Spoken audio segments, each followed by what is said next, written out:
Okay. Yeah, 4 o'clock. Yep, it's on now. 4 o'clock, right across the street from the Regency on Lippincott. Yes, sir. I'll call her. You know how you refresh it. Okay. But the next time we have a meeting at the barber shop, I am gonna call you, which won't be this coming weekend, but the following weekend. We'll have you there and have Larry Locke. You know Larry Locke? I just met him the other day, 2 weeks ago. Locke. It is a brother from the event. Yeah. Yeah. Yeah, I met him the other day. He was there. He was there when I called you. He was there. He kind of said he didn't want the guy because the guy demonstrated being in a gang, you know. Okay. But after talking to him, he was the only member in this gang. He was a Lone Ranger gang member. You know? Independent member. Come on, man. His mama say he has the house 90% of the time. So I said, how is he in the game? He banging it. He on the computer. Man, stop, Kevin. They said he over there gang banging on the computer, man. Gang banging on the computer, man. This kid's like, Larry's filling them out, you know. So while Larry's filling them out, I called you. I said, I got to find somebody to take this boy, you know. Because he ain't a bad kid. You can look at him and tell he ain't a bad kid. You know how you can look at some kids, man, tell if you got to get your pistol or something. Yeah. The kid, you ain't got to do that, man. He just. But the father's in the home, DeWaun. His father's in the home. Think about that. And the father's in his home. The father and the son live in the same home. The father's in the house. Now, how does that happen? Well, the father needs some mentoring classes. I'm gonna have to work with the dad. That's why he ain't banging outside because dad home. She ain't gonna lose her son. That's right. To no. She determined that she ain't gonna lose that. That's good. So she wanted somebody to talk to. That's love, man. That's what we want. That's right. No, we definitely is that the guy? That's the one that's gonna be there tomorrow. No, these the same ones that was there before with me and you. It might be another one. A different one came the other day. Last week. So gotcha. These are older gentlemen that we're gonna be seeing tomorrow. Okay. I got you. Yeah. Okay, I'll be coming from I had a 10 o'clock appointment, then another 11:30. So I'll be coming right back. I'll be coming right from there. Okay. Well, while I see you, we be finished up. We in the 9th week, man. We almost finished with this program. We logging and loading. 12-week program. It's a 12-week program. Porter will probably finish it up next week, and then me, and then we'll finish it out. We'll do a graduation. We'll do a graduation with them guys, man, on a Sunday or something like that, you know. Yeah. Buy pizza and stuff like that, and we just get them their t-shirts and do a graduation. No, that's right on time, man. I'm proud to look at. We came, saw, we conquered, man. I'm definitely glad to see this the progression in the work. I tell everybody, ain't nothing. Don't be scared. Ain't nothing gonna happen but a failure. You know, we jumped in there and did it, and it was successful. That's right. You know, if you're scared and never you keep perpetrating, you never will jump in there and do it. You know. No, that's real. And we got in there, and now we on the 9th week, man. We're on the 10th week, 9th week. But I'm proud of it too. There's more power to the success, man. Let's keep the energy going. Yeah, you're right. Hey, I wanted to ask you something. Are you you work for Flint Housing, right? Yeah, I serve as a commissioner. Okay, you know Jason? Yeah, Jason Barrow. Jason Barrow, I talked to him today. Okay.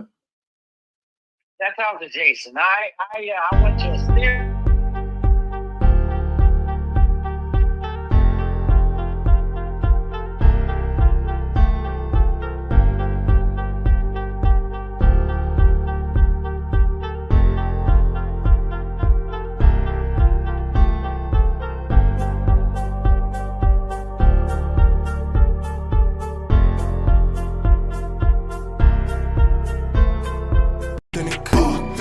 light it up like sauce in the sauce in the sauce. We light it up like sauce in the sauce in the sauce. Fli-City got some dogs in it, dogs in it, dogs. Fli-City come off authentic, authentic.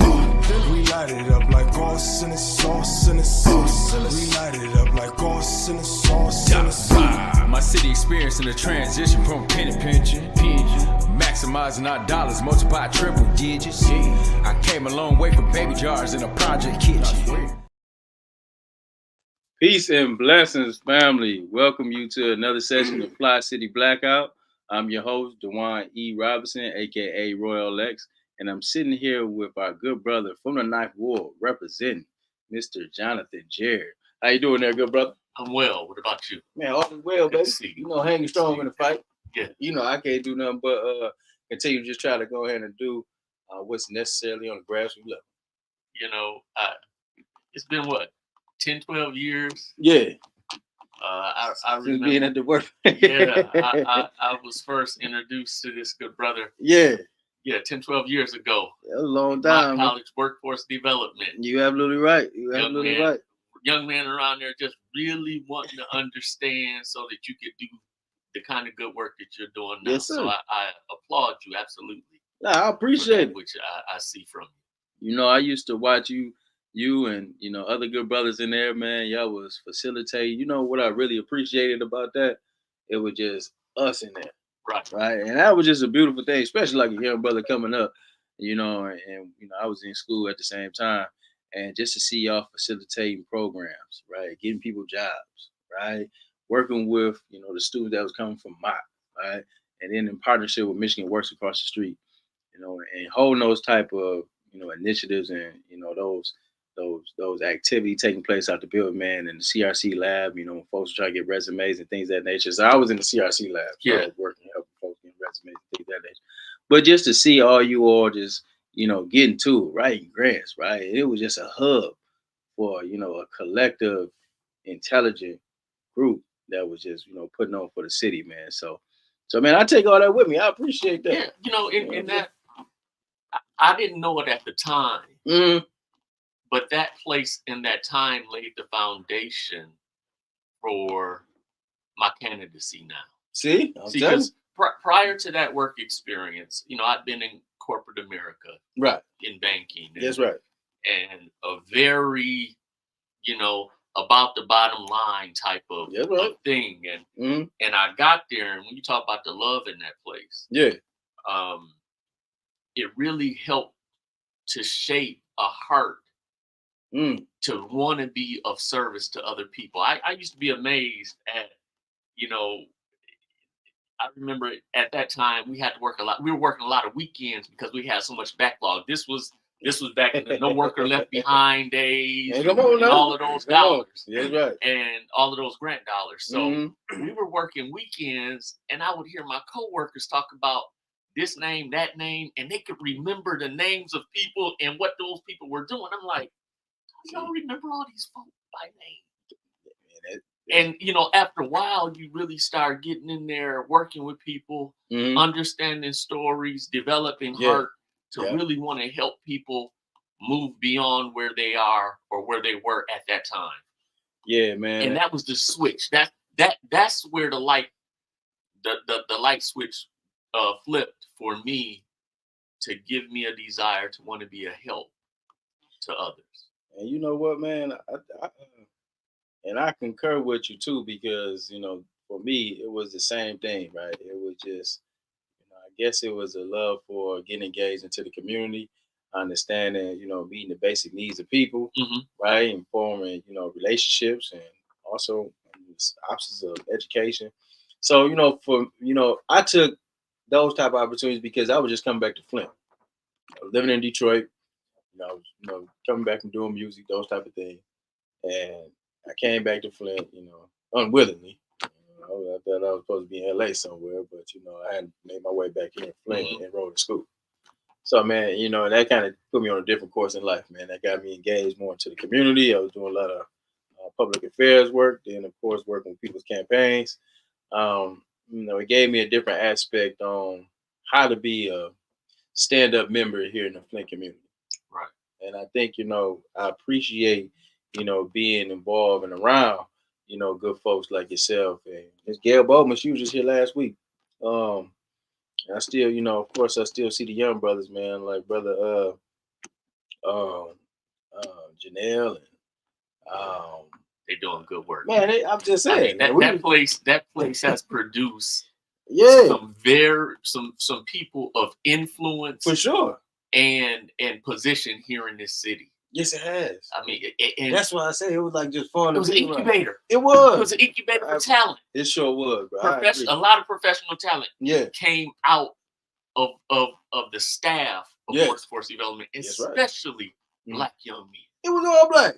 That's what that. But it was black young men that Robert Matthews made a point to put his hands on. Man, and shape.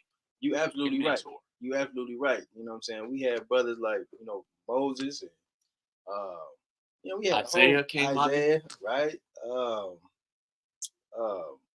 Mario. We had a number of different brothers, man, that was kind of just in there getting to it, man.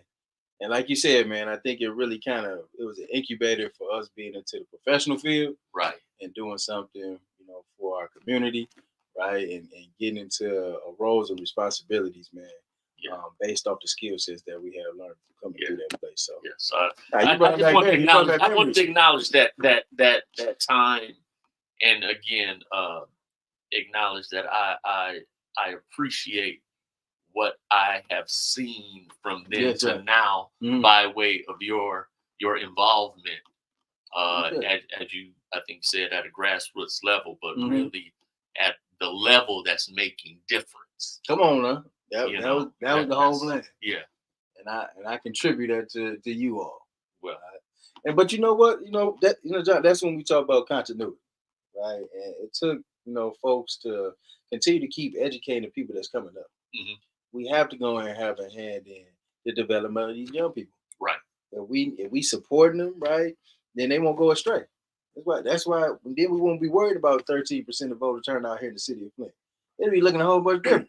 If everybody engaged in the process, everybody understand how this works, everybody understand it's more than just voting, but we being at the table, we on these committees, we serving as delegates, right? Everybody is a part of the mission. Don't know this city don't move unless everybody a part of it. Right. So them folks downtown can think that they got it going on and think they in position. But if you don't got the heart of the people, if you ain't got us mobilizing around a certain different task or objective or a mission or a goal, then you're not getting true representation. See, and that one thing that I know about myself and have learned about myself is I don't have to be the lead or the face of a thing. I'm more interested in being at or around the table. Come on now. Where the decisions are made, such that I can have input and or pose the questions that, at least to my mind, satisfy. Did they think about that from any perspective other than their own? That's right. Did they give consideration to anybody else or to any other group outside of what they may have already come to the table thinking? That's right. I had the great fortune of being raised in a home where I remember growing up, we'd be driving home from someplace and my dad had a radio on. And when we get into the neighborhood, he turned it down because he's considerate of other people. Out of respect, yeah. And that has ingrained in me a thought process to think about a position other than my own so that I can make a well-rounded, good decision. Come on now. And when you're sitting in the seats that I like, the one I'm looking to sit in, I recognize I'm not casting a vote for Jonathan Jarrett in his house only. No. You doing it for the good folks. I have to give consideration to those that I'm representing. That's right. That's right. And for the betterment of the whole. Come on now. And not just, okay, so this is going to impact me how? Right. I can't. I'm glad you see it that way already.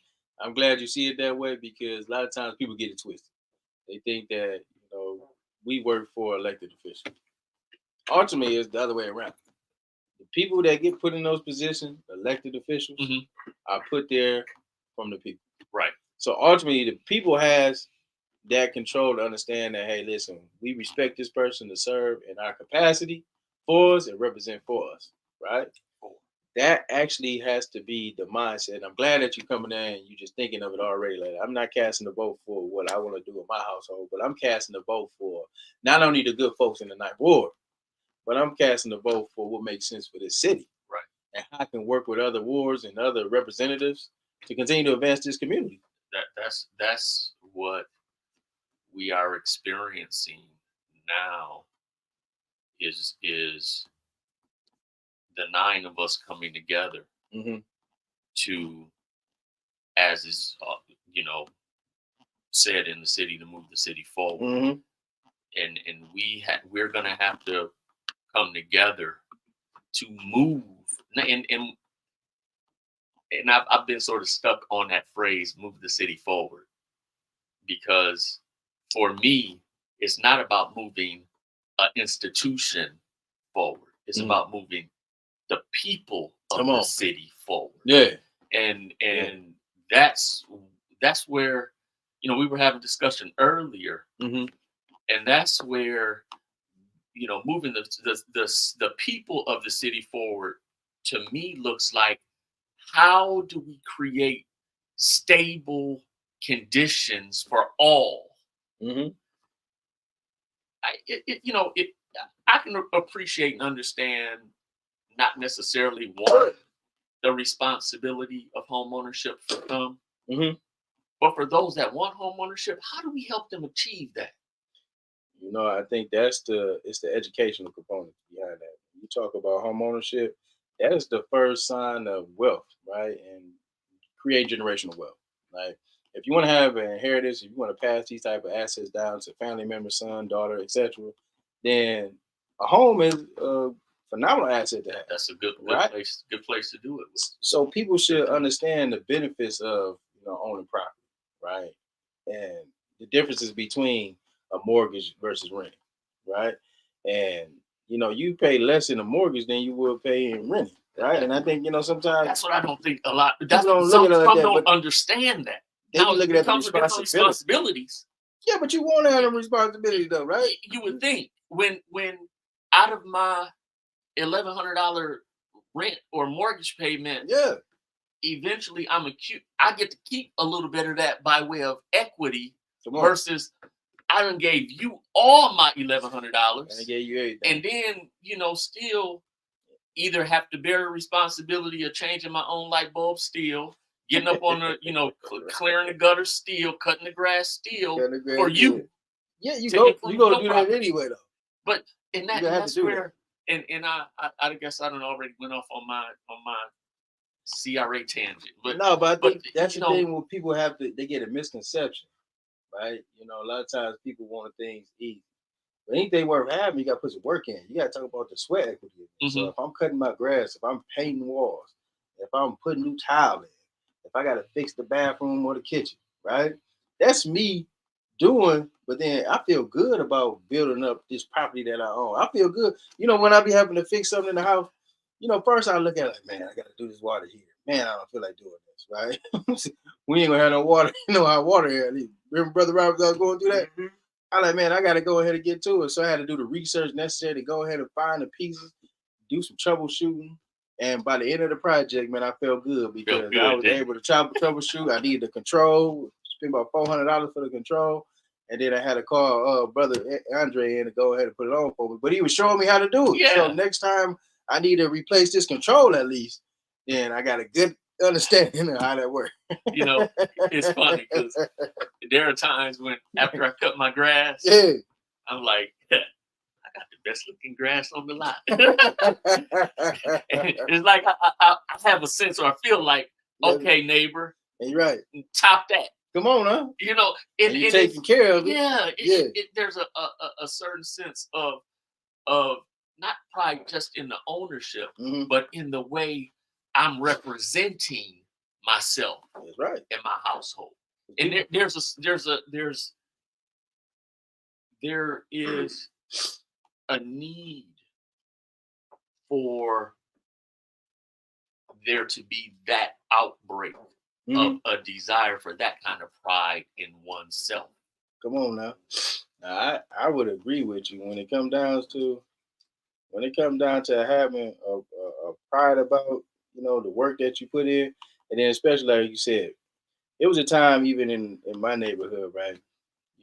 I have a corner lot house, right, and I end up purchasing the parcel lots around it. So I purchased one from the state land bank and one from Genesee County land bank. So that just means more grass to cut. Yeah, so when my son is like, we have to rock, paper, scissors, like who gonna do it this weekend, who gonna get it in, and the boy still charged me.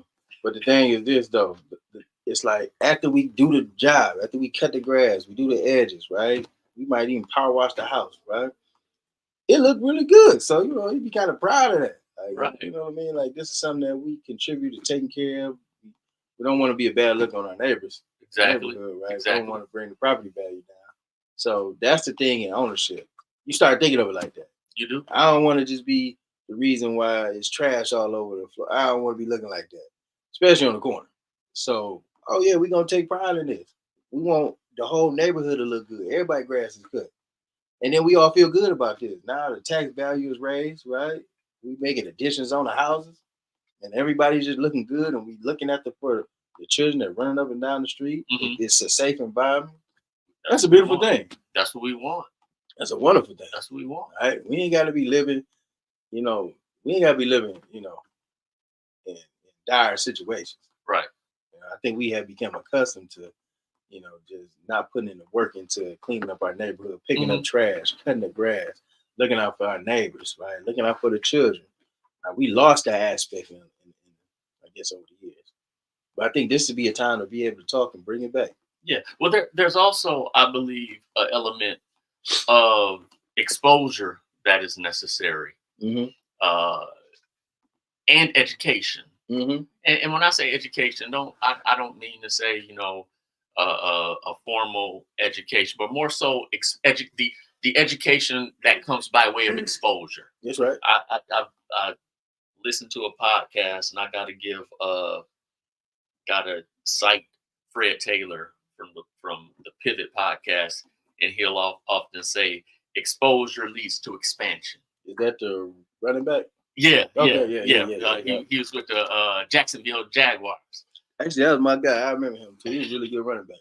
Exposure leads to expansion. So when you're exposed to a thing, and then this comes from I'll cite this pastor, Darius Daniels. He says exposure lets you know the possibility of a thing, which then can cause you to dream, to want to have, and work towards the acquisition. So some of these concepts, home ownership, preparation for home ownership, because even like we were saying, for what some of us pay in rent, we're paying the mortgage for the landlord and putting money in their pocket. You sure that? Yeah, that's what it is. But we sometimes we're just not aware, and we're not aware of how to put ourselves in position to be that. I was gonna say, so even think about that, right?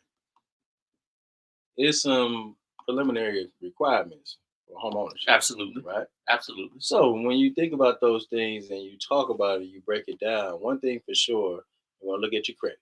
They will. Right? We'll see how well are you on making payments on time. Right? You did what you said you was gonna do. Right. And that's something that we should be talking about just in general as a community. That's because it's not just about home.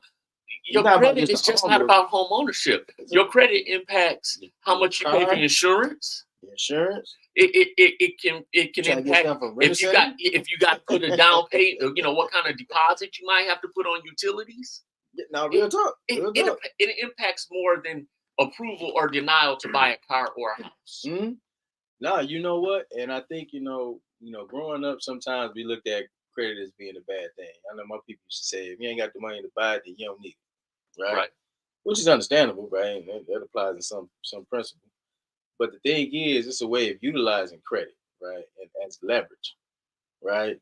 And I started working on, my credit probably a year ago, because I was always, cash is king. So I was Right. always kind of in that type of mindset. But then when I started, optimizing on secured loans and getting a couple credit cards and Mhm. keeping my utilization to 30%, I try to really kind of start building my credit up. You're talking that I talk. went, yeah, you know what I'm You saying? talking that talk. I went from like the lows what? It was like a 580. I had jumped like 100 points in like 4 or 5 months. It don't have to take long. And it don't take much. It take like, work. It take and work. focus It take little and work. dedication. And you gotta look at the credit reports because I had some stuff on there that I challenged. Right. Right. Big shout out to Gold's Credit Solution. I was able to challenge those things and then get some of that stuff that was on it that shouldn't have been on the first place, right? Like I had a whole cable bill that my people put in my name. I didn't even realize it was on there, but that stuff be on there, right? Yeah. The thing is though, I had to clean those things up, but then it gave me more of an understanding of, my credit score, right? Put me in position if I want to go get some things, right? I can do it, right? You can at a different rate, different Yeah. bracket, right? Yeah. And it makes sense to me, right? You know what I'm saying? And and if I can be able to be educating my young children, educating young people just in general about the benefits of having good credit, even inquiring debt, right? Good debt. Good debt, right? The right kind of debt. The right kind of debt, right? And use it as an opportunity for you to be able to leverage your own capital based off the credit that you can receive based on your score. Right. So I'm building up business credit. See there. Oh yeah, See there. And you're gonna have options. I'm on. Oh yeah. That's what you want in life. Mm-hmm. We all want options. We don't want anyone or anything to paint us into a corner where we don't have nothing to go, nowhere to go. Yeah. No, we want to be in the center of the room and decide: do I want to go left, right, forward, or back? Yes, sir. You don't want to be pinned into a corner. No. So, but as it relates to a lot of things available to us, being in a position where I've established and maintained my credit to such where, okay, now my decision is, do I accept or decline their offer? I mean, that's a different way of looking at it, right? Yeah, because and you're faced with a whole different set of challenges. That's right. When you know that, okay, I got good, my credit is where it needs to be. I got a little income coming in. Then you got to talk yourself out of not going to the dealership because you can't. No, I'm gonna be disciplined. My car's running like I needed to. No, it might not be. That. I had to go. Yeah, it might not be a 2024 yet. Yeah, but come on, it's doing what I needed to do. Come on. If I wait another year and a half, instead of getting the mid grade, I can go ahead and get the luxury edition. Now you thinking that's a disciplined mindset, right? But we got to develop that within our. Each of us individually have to say that's what I'm gonna be about. Which that's where I'll pivot a little bit and get to more of what we might want to talk about by way of my candidacy. Come on now, talk to us. When I take my seat. Yeah, I hear they say when he take it, so that means they're speaking in the example. Claim. When I take my seat, my position is I'm gonna be disciplined in this seat. I don't want to. I want to maintain the character that I know that I have, and not allow myself to even be in any way drawn out from that. So I understand it's a challenge because none of us like to be made to feel like we're gonna get talked to any kind of way. No, you know what? I think when you saying like this city council needs to have a lesson in decorum. Right? It is okay to disagree with each other. Absolutely. Right? There's nothing wrong with that. Nobody's gonna always agree on things. That's cool. Right? But it's how you go about it is what's going to determine your outcomes, right? If people are offended by stuff, right?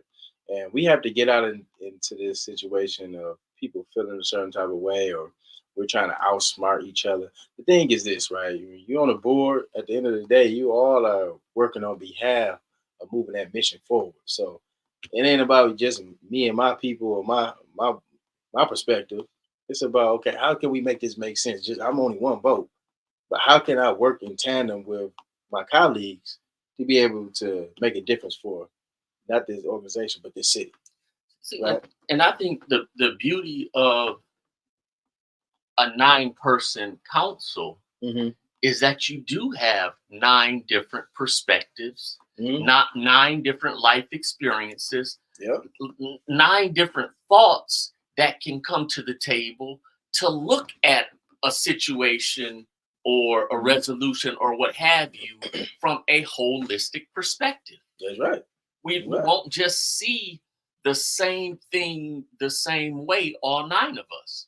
And we have to be, I want to be open. I will be open to hearing, what am I missing?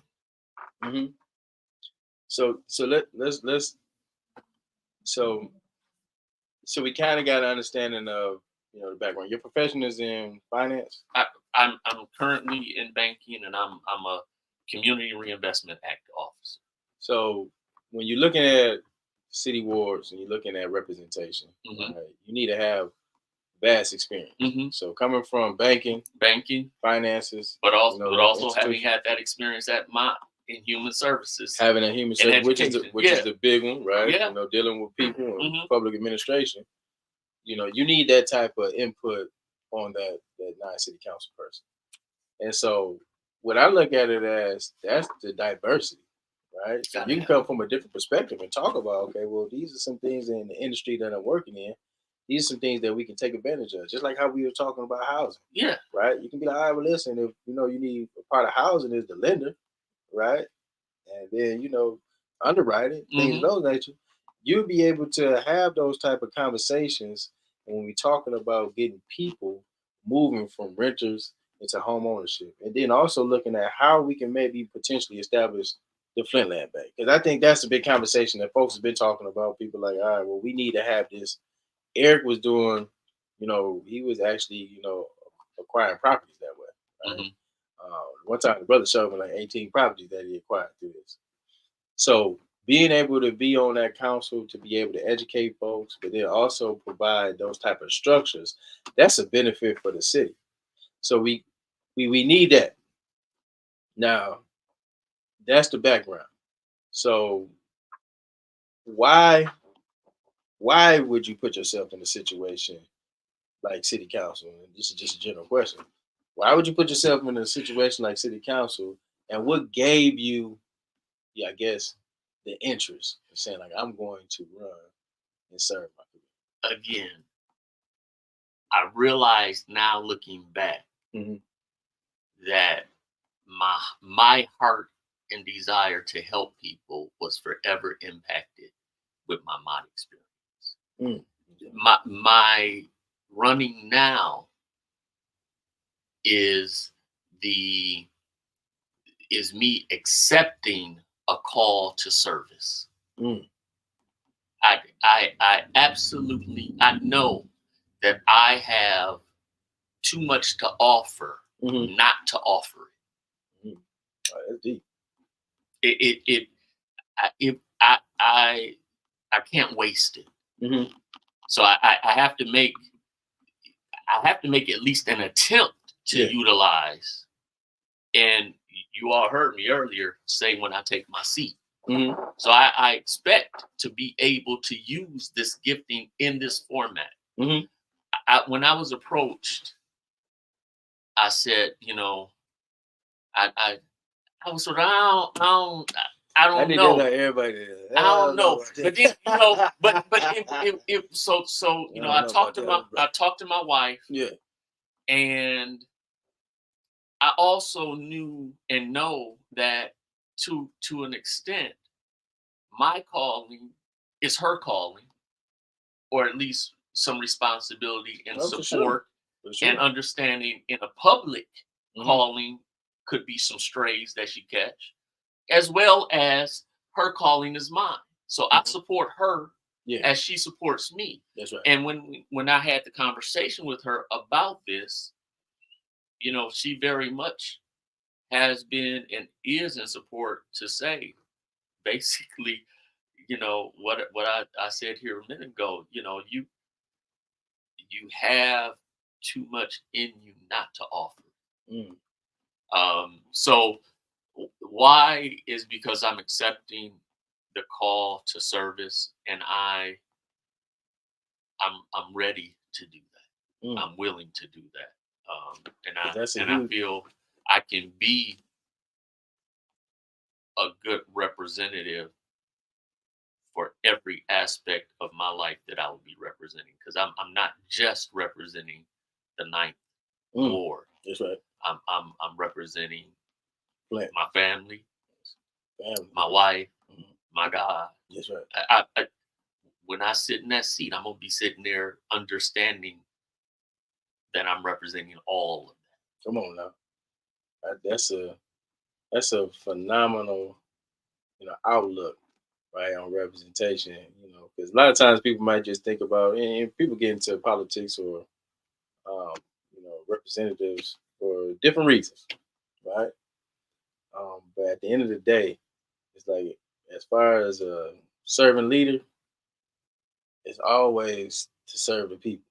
And that has to be the top of the focus. That has to be right there. It has to, every action has to require that, right? Because you all are, as the co-equal branch of government, are responsible to establish policy, but then also vote on resolutions that's going to impact the lives of the residents here in the city of Flint.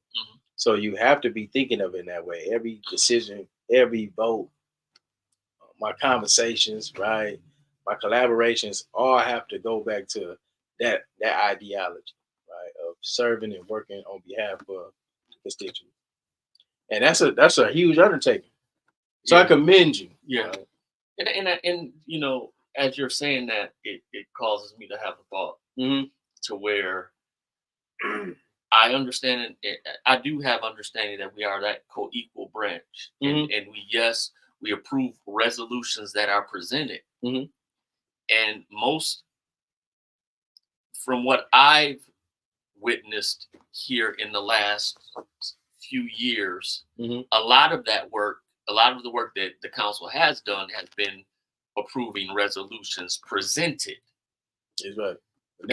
It hasn't been as much, we're going to establish an ordinance because we see a gap in an opportunity as a body to initiate something being done to better this situation. So I do want to see us bring to the table, works that in initiatives that we develop. That's right. In answer to some of the concerns that we're seeing in our communities. I think that that is ultimately correct, right? It shouldn't just be on what's presented before you, but it's like, what can we do to strengthen internal control systems here, right, for the city? What can we do as far as establishing city ordinance that's a benefit to the people, right? What things are we being progressive on? Right. And I would say that would be the best way to go about it, because now they're not talking like that. Yeah, that's not what's happening. We so reactive about it. Yeah, we and it's just terrible. We have to have a little bit better balance of the reactive versus the proactive. It has to be, and it's been heavily reactive. Heavily. It's like they don't have. It's not a bashing. It's like, no, it's not. The thing is, like, no, but seriously, like, and I've been around, different communities. Right? I've seen what they're doing in Atlanta. I see how progressive that they're in LA. Shout out to Baba Akili. He's running for commissioner in LA. I see how they take the resources that they have in the city, and their whole objective is, how do we put on for the city, right? How do we establish small business? Are we even supporting the small businesses that's in our city? Because understand, that's the nucleus. If we can support small business and minority-led business, and we can open up doors for economic development, right? We living in a capitalistic country. We have to go ahead and put ourselves in position to gain capital. Right. And how are you doing that for residents? Not only just giving folks jobs, it's not trying to find employment, but what are we doing to generate economic drivers for our region? Right. That has to be the dialogue. That has to be one of the focuses, are we looking at public health? We used to have a public health director here. Are we looking at the public health? Are we attracting new business here to the city, right? Because if we was bringing in a flow of income, that'll go off into our tax bracket. We talked about home ownership, which goes into our educational institutions. Then we start looking at things in a city that we are causing, generating based off of the talent that we have on board. We're not waiting on ARPA dollars to be coming kicked around. That was a one-time deal. We're not waiting on people to give us a grant to be able to do the work. Nah, listen, we creating earned income based off of what we got going on right now, and we establishing what we want to see in the future. Yeah, that's being visionary, buddy. Yeah, that's the balance. When I was in Egypt, they talked about the Ma'at. You said balance. Ma'at is the balance. Okay. So for every reaction, we need to be proactive. So we should be reacting to the issues that we have going on with crime, education, city business, right? We got all these different things that we got problems. But then also, what are we going to bring new? What new industries are we looking to tap in? Just like Flint was a GM town. Right. We was, vehicle city. Right. Why weren't we progressive of saying like, all right, well, we're going to create EV batteries? You know what I'm saying? We're going to be looking at technology moving forward. We did manufacturing already. The next wave is now they got hybrid cars. Are we getting into that? Why did we transition into those type of industries? So, and I guess that's just a general question. No, and to that, if the question I have, or what it caused me to think is, I don't know if part of the challenge as to why we didn't go that way is because was Flint the brain trust or was Flint the labor? Judging off of what was going on, Flint was the labor. Okay. He was the labor class. Which means we're going to be told what to do and how to do it. Yeah. See, that what had we been the brain trust, then that development or the thought for the battery would be done here. I agree. Versus the brain trust being someplace else and they saying, well, we're going to take the labor portion to this place because it's going to make us the most money or the most financial sense. So there needs to be some balance between us just saying, okay, we'll receive your labor portion only. And then while we're doing that, we'll give you this, that, and the other. There got to be a balance in what we give for what we get. That's right. Because I'm challenged by the thought of giving so many years of taxes to a business to come in. While every year my real estate tax bill goes up, and we still operating in the deficit. And all the proceeds away, we giving 50-year tax abatements. That's bad business. Any way you look at it, I don't care if this company is a Fortune 500, whatever, man. Listen, you got to make some type of. We in a city. We in the option of doing business.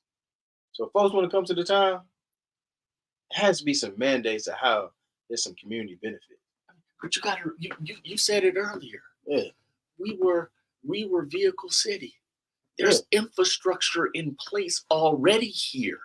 Both infrastructure, the infrastructure that is tangible by way of the literal infrastructure, logistics, expressways going north, south, east, and west, all right here. We have railway. We have a lot of things got all that make it easy for a business that's going to do manufacturing to come here. We also have human capital. That's right. We can shorten training and learning curves because we have people here that already have a lot of those skills and experiences. Right. So that should be part of the attraction to why Flint. Of course. And not just because we're going to give you 10, 20, 30, 50 years, reduced tax. That's all they banking on. We know that these people going to get 50 years, 100-year tax abatements, so we're going to take the business there and we're going to make money hand over fist. It has to be something more than that. Unless unless part of the stipulation was something like, and all your employees have to live in Flint, that we get at least the income tax. That's right. That's how you would think about it. But if we're saying, yeah, we're gonna bring 100 new jobs, but only 25% of those people live in Flint, so we're not getting the income tax from those employees. Not at all. And we're not getting either real estate tax on the building.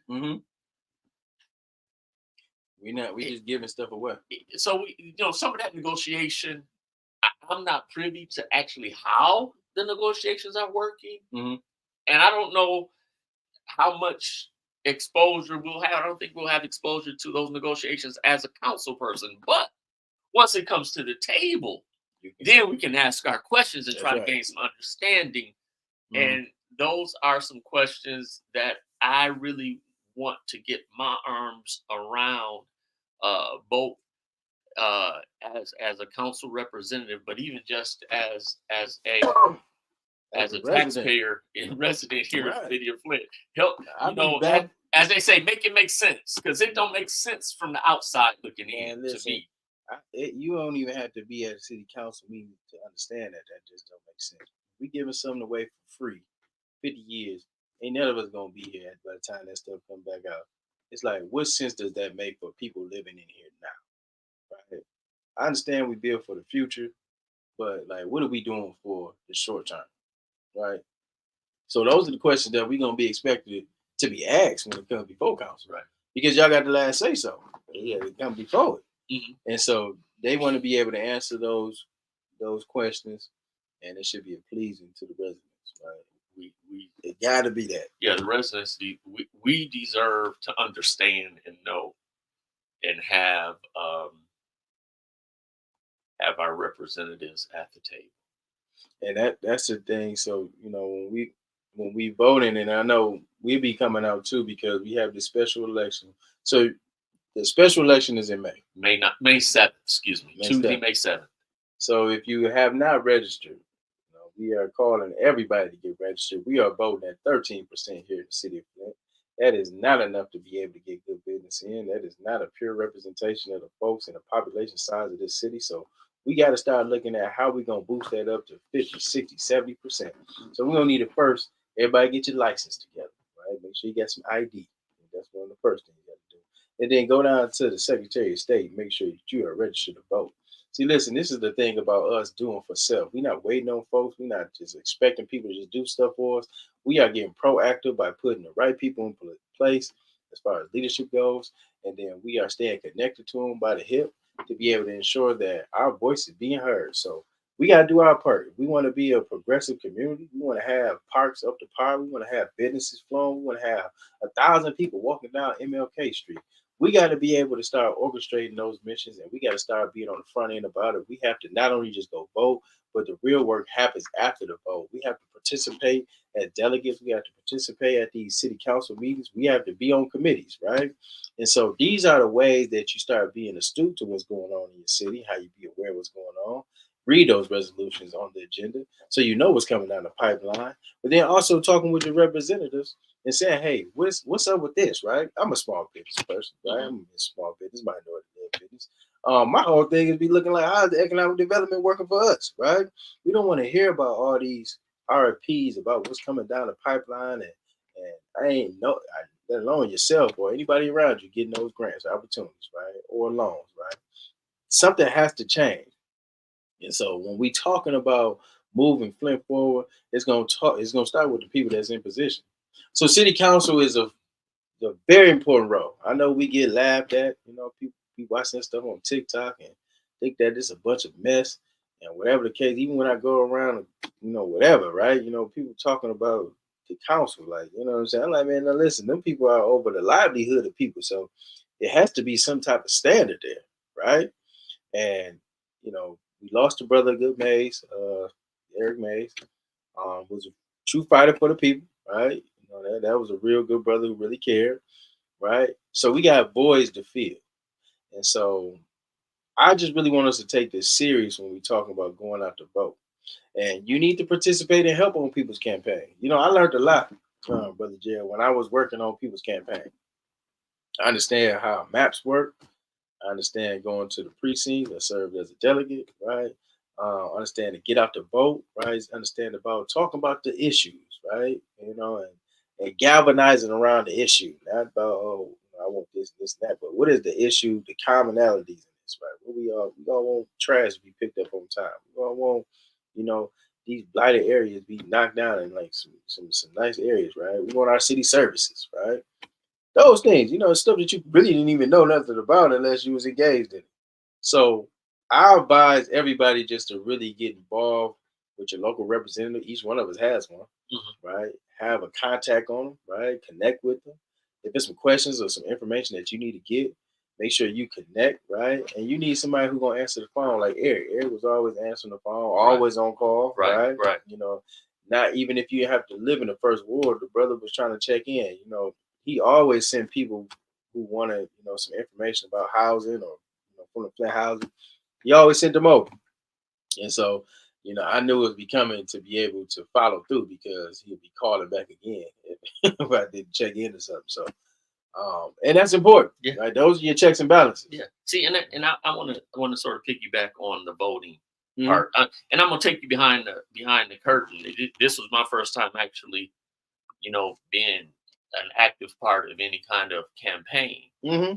And when you start talking with your strategists, and part of this also has to do with being able to maintain your budget and all of that. Yeah, right. For example, in the 9th Ward, we got the list, and there were upwards of 8,900 registered voters, right? How many is it in 9th Ward? Well, they were using you got to remember, this special election is sort of tricky because in order to qualify to vote in this special election, you would have had to have been in the ward prior to redistricting. Prior to redistricting. Yeah. So that's one of the tricky parts of it. Mm-hmm. But when you start talking about strategizing and having to be efficient in the use of finance while still trying to message, and you start looking at things like, okay, so the last time the person that got this seat was elected, they got elected into this seat with less than 300 votes. How many you said is over there? Over 8,000 registered voters. 300 votes.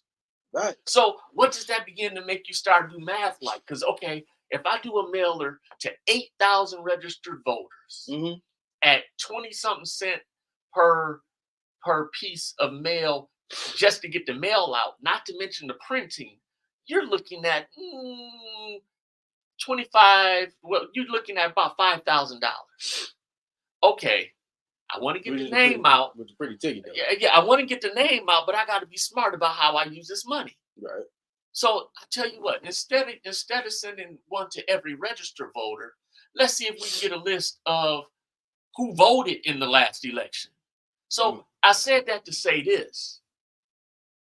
Even as a registered voter, when you don't cast that vote, that increases the likelihood of your vote being discounted and you not being considered. Come on now. Come on. So we have to make sure that we use that vote so that somebody has to think about me. You know what? I think you said some pretty fascinating things, right? When you're talking about doing the research, because you want to do the research as far as, who's voted in the area, right?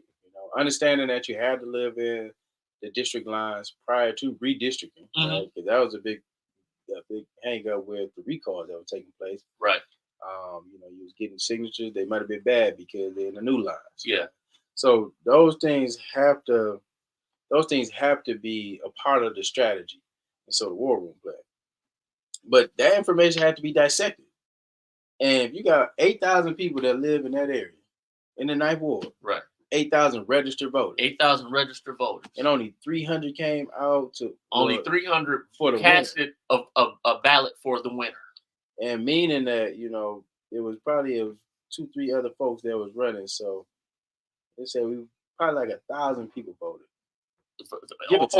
now, and again, that wasn't at that time. That wasn't the only thing on the ballot, and that's the other thing. It didn't matter. But people got to vote. Yeah, but no, my point is they may have voted up ticket, but by the time they got to the local government, they was wiped out. They yeah. So they did all that. But we have to understand, and that's all that straight ticket stuff. We can't listen. Well, not just that, but again, the civics lessons that we don't necessarily get in our K through 12 system has to be. It has to be probably modeled first by our parent. That's right. Or parents, so that the children see us engaged, and then that will hopefully stir something up in them. Come on now. Now, this is the other thing I wanted to say because you again triggered this thought. Okay. You made a very correct and telling statement about Councilman Mays is that he made himself available to the residents of the city of Flint. I absolutely want to model that. I will model that. To which I'll even share my phone number here now. 810-230-4426. Again, 810-230-4426. Now, I say that for this reason. So, I've been contacted at this point by a few people to, interview, whatever. Yeah, the phone number. You say what? His phone number. What's 810-230-4426. Yes. 230-4426. I've done a couple of, had a couple of conversations with people, and they asked me, well, what are the things you running on? Well, that's just it. What's important to me might not be important to you. I need to hear from you to understand what I need to be running on. Right. Because I had a conversation with, prospective or soon-to-be constituents, and I asked this one question. Because, we hear about blight. What does blight mean to you? What does blight mean? Because we all have different definitions of it. It means different things to different people. Grass, it can be abandoned properties. It can mean could be that trash on the block, right? It can mean neglecting the neighborhood. It can mean all types of. So if I'm going to have a blight initiative, I need to understand what it means to the people in my residence. Yeah, for sure. Because again, my experience, I could live on the same street as you, but be 2 blocks down, and my experience is totally different than yours. Right. My trash can may end up across the street every week. Yours, somebody might walk yours back up to your door. So you might not have an experience with trash. The trash company. It could be everybody on my block cutting their grass. Yeah. And with you being on the corner, every morning you picking up bags from out in front of your yard because when people bend that corner, they throwing something out the window. Yeah, I got cameras out there now. I am definitely checking balances. I'm pulling license places up. See, don't throw trash. You're right, man. But it means different things to different people. So I want to know. I want to hear from you. What are the things in, whether it be initially or primarily I represent. I cast the vote for the 9th ward, but I do that also in partnership with the other 8 to come to one decision. But I also need to know what is it I need to be looking into. Where should I place my focus? And I think that so for residents, right? You got somebody willing to hear your concerns. Yeah, you have to follow through on that. Right? I've been returning calls. You got to have conversations with folks so then that you know what's going on. Like you said, blight can mean a whole array of different things, right? You can say, yeah, I want blight elimination. Okay. What does that mean though? Right? Just like we say, like, yeah, we need economic development.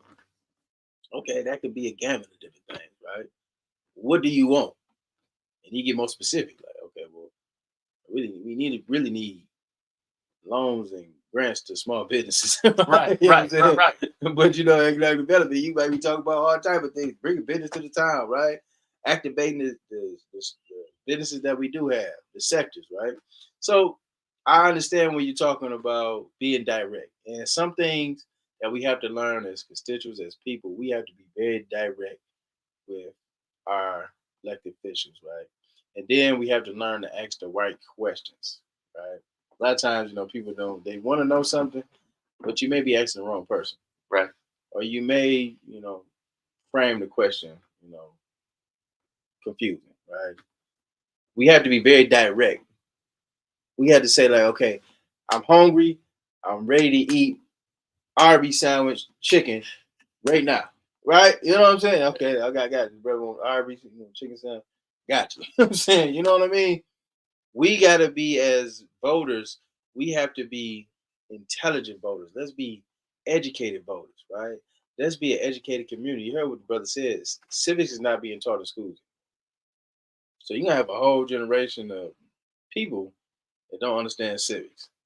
It's probably, that contributes to reason why the voter turnout is low. You know what I'm saying? And that's a real thing. So just, and I don't necessarily mean to cut you off, but this is the thing, hear people say all government is local, and you really don't understand how that works until something works against you. Mm-hmm. Okay, so just a quick example here in the last couple of years, and I don't mean to get into the discussion about abortion. So when the Supreme Court made their ruling and pushed it back to the states, that's local government. So that is about who we cast a vote for at the local level, not just the president. Right. Because the president, might have lobbied for and may ultimately sign a bill or whatever that's brought to him or her. Right. But those decisions that really touch us day in, day out are happening at local levels. That's right. The $94 million that came here is being handled at a local level. That's right. Those are the people that we put in place that are determining, that's a safe word, that are determining how those dollars are used. Local level. That's right. So we have to make sure that best we can, we understand who we're putting in place. And for as much as either we can engage with them, interact with them, or know them, understand how they're going to act and react once they get to that seat. See, I think, and that be the telltale for us. A lot of times, we give people, and I know this has been a question, so I know folks will get in position, right, and forget the people that brought them to the party. We've seen that over and time again. We had a conversation about this just recently with Maurice. So Maurice Davis, he had the community was supporting him at one time. He was the blues man, right? And then next thing you know, this guy goes up and goes to a Trump rally and be with Pence, and you serve a 90% black Democratic ward. That was political suicide. And I just use that example is because sometimes you can be, supporting folks, you can be uplifting them, campaign for them, right? The same thing with Sheldon Neely, right? And I'm saying these because these are personal experiences. You campaign with a person, you can, try to help a person get in position, and then they get to those positions, then they forget all about you, right? They forget that you helped them get to the place that they're at. And they feel like they've made it. They feel like they don't have to deal with you per se, or they don't have to make good on the promises that they told you. And we want to be, I guess, now it's like in blood, right? You know what I'm saying? Listen, we helping folks get in position, We want to make sure that you stay in position, but at the same time, we want to make sure that you're working on behalf of the people. How can we expect that from you? The majority of my life, I have been in positions where I've had responsibility to the care of someone else's asset. Mm-hmm. So I understand what it means to sit in a fiduciary seat, Mm-hmm. meaning this ain't mine. Come on now. I'm just making sure don't nothing happen to it for you. Mm-hmm. So, you know, and again, most of my, I feel that's why, again, when I say that I'm answering the call to service, mm-hmm. My life has been about positioning me for this now, whether it be the work I've done, whether it be the way I was raised, whether it be some things that I was involved in work and outside of work. It all has shaped me to understand what a responsibility like this means. Mm-hmm. Because again, when I cast that vote, I'm not spending my money. Right. Maybe money. It's not my, and I don't say that good or bad. I don't say that to say, oh, whatever, it's not my money. I'm saying that to say, if it was a decision about my money, maybe I would be a little bit more flippant and just do whatever, whatever. But because I know that I'm doing this for the benefit of somebody else, I take extra precaution. Come on now. I don't want it to be said legitimately by anybody after I take my seat, I made a bad call voting for him because he just is not what he claimed what he presented himself to be. You know, Flint is a funny style town, man. They be doing it. No, but that's why I say legitimately. I don't want nobody to. I don't want to do anything that legitimately someone can say he is not what he presented himself to be. Yeah, I don't want to do that, and I'm gonna be very careful about putting myself. See, yeah, I've had times in life to where I had to learn from the mistake of what position did you put yourself in. Mm-hmm. Yeah, you could have made a better decision. That it did look like something different than what it was because you decided to do it a different way. I've learned from some of that, right. And I'm determined not to put myself in those positions. You know what? And that takes humility, right? What's going on, Brother Javante? Hey, everybody, please like the show. If you haven't had the opportunity, please like the show. If you can share it out, we greatly appreciate it. We appreciate everybody who's following along with Fli-City Blackout. Appreciate everybody who's tuning in, listening to Mr. Jonathan Jarrett, who is running for Flint City Council in the 9th Ward. We appreciate everybody who's coming out to vote, right? Who want to be a part of the change, the resurgence here in this community. And we want to make sure that you are aware of what's going on. We have a special election, and it's May 7th. I'm sorry. May 7th, we should drop that in the chat too. May 7th, we'll be having a special election here in the city of Flint. It'll be, I think that's the only thing on the ballot, right? It's only for the 9th Ward, and it's the only thing on the ballot. So it's just only be for folks in the 9th Ward, right? 9th Ward. That will be able to cast that vote and that ballot. So be sure to show up, right? Make sure you're out there. Make sure you tell a friend. If you know somebody that live in the area, then please ensure that they are aware that Brother Jarrett is on the ballot. He is definitely looking to make some change, be a strong voice for the community, right? Coming with experience, with banking industry background, and also human resource, right? We talked about that earlier. So be sure to make sure you tap in. Make sure you like the show. Be able to share it, right? Get the information out there. We greatly appreciate it. We got a question from Brother Javante Houston. What's going on, Brother Javante? Javante is a young brother. We got a lot of young people on the set, so they be tuning in, tapping in, making sure that they get a greater understanding of Flint politics as is. He's got a question.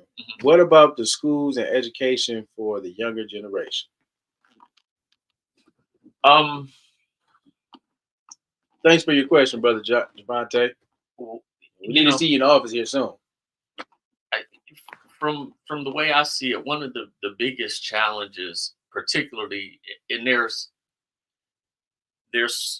sort of two different systems to look at, I believe, as it relates to public schools. One is, Flint community schools, and then the charter schools. And what I don't know if has really been understood about some of the shift from Flint community schools to the charter schools is, as we have lost residents and the number of even students enrolled, it impacts the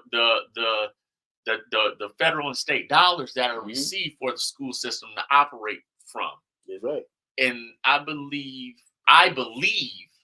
that has greatly impacted the quality of the education that our youth are getting and the resources available in order to support them.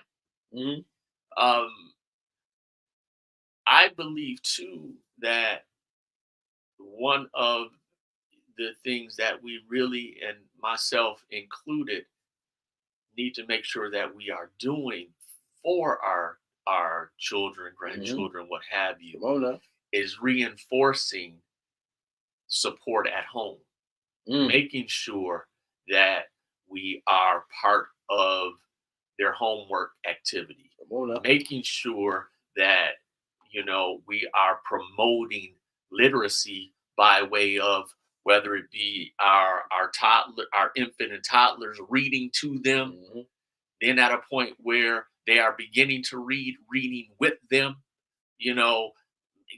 having some math classes in the home, having our own home economics at home. Let's talk about money in the house. We don't, it's not the day when I was growing up where my mother would be sitting at the table with the checkbook.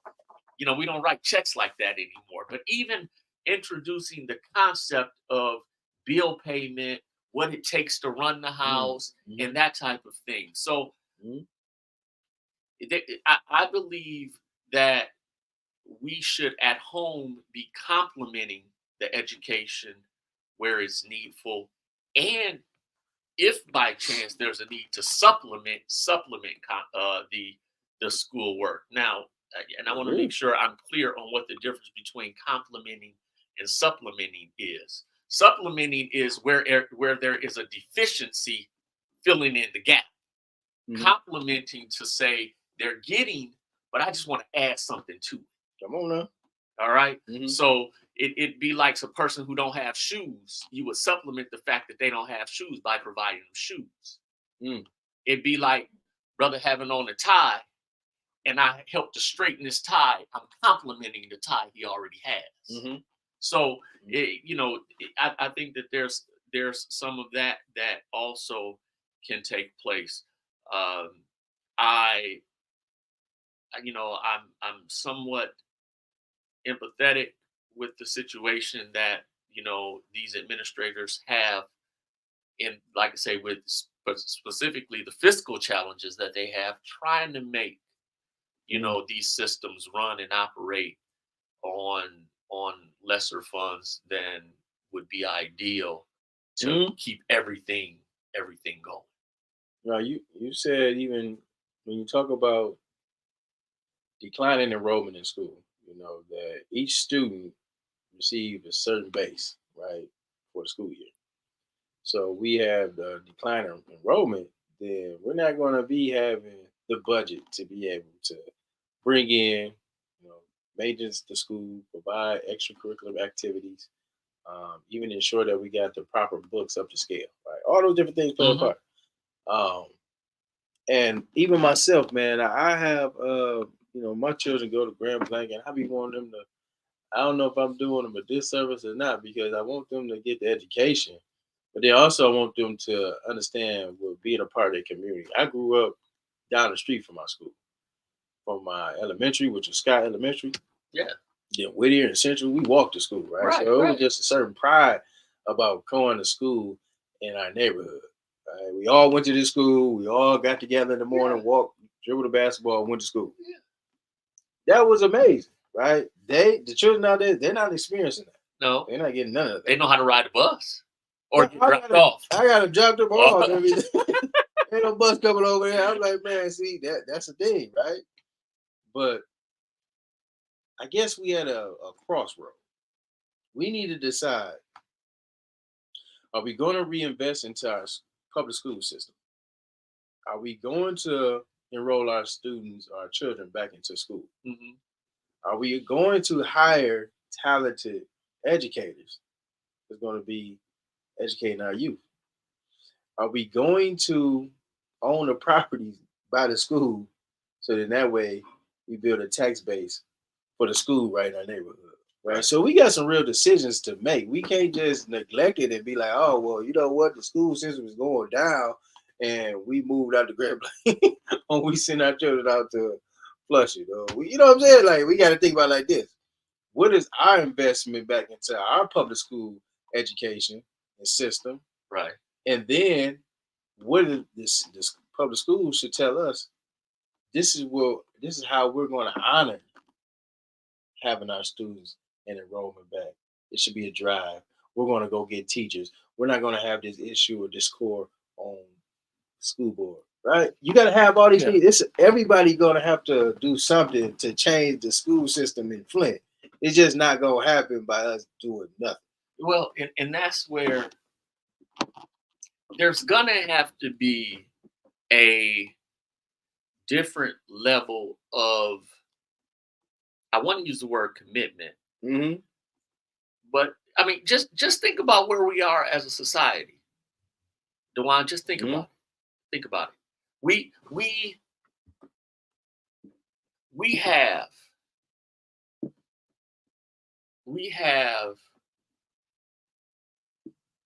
place such emphasis in our society on entertainment. We do.